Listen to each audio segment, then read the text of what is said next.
la pastorale de Conly, par un mobilisé de Morbihan, moral jeune trop excellent,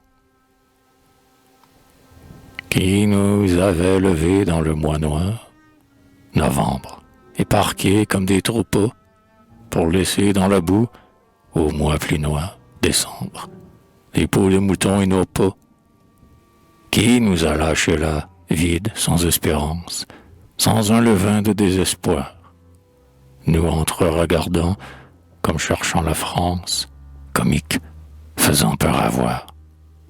Soldat tant qu'on voudra, soldat est donc un être, fait pour perdre le goût du pain.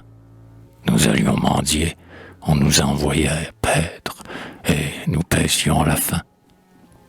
S'il vous plaît, quelque chose à mettre dans nos bouches, héros et bêtes à moitié, ou quelque chose là, du cœur ou des cartouches, on nous a laissé la pitié. L'aumône, on nous la fit, qu'elle leur soit rendue à ces bienheureux Hulençous, qui venaient nous jeter une balle perdue, et pour rire comme des sous. On eût dit un radeau de naufragés. Misère, nous crevions devant l'horizon.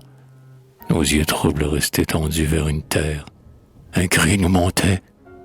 Trahison. Trahison. C'est la guerre. On trouve à qui l'on crie.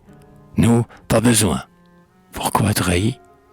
J'en ai vu parmi nous, sur la terre patrie, se mourir du mal du pays. Oh, qu'elle s'en allait morne, la douce vie, soupir qui sentait le remords, de ne pouvoir serrer sur sa lèvre une hostie, entre ses dents la mâle mort. Un grand enfant nous vint, aidé par deux gendarmes.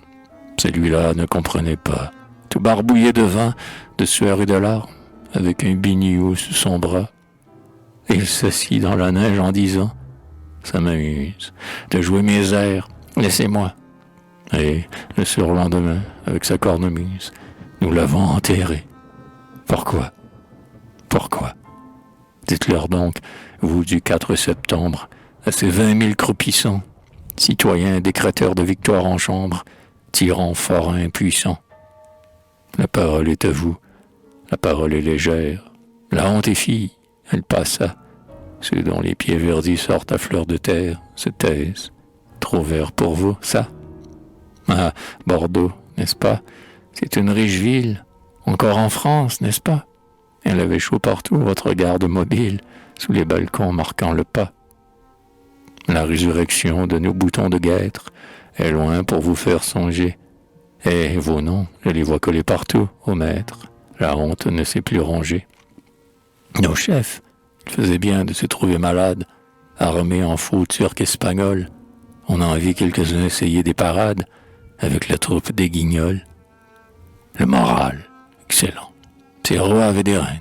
Parmi leurs sacs de nuit de cour, à la botte vernie, il faut rabattre reine.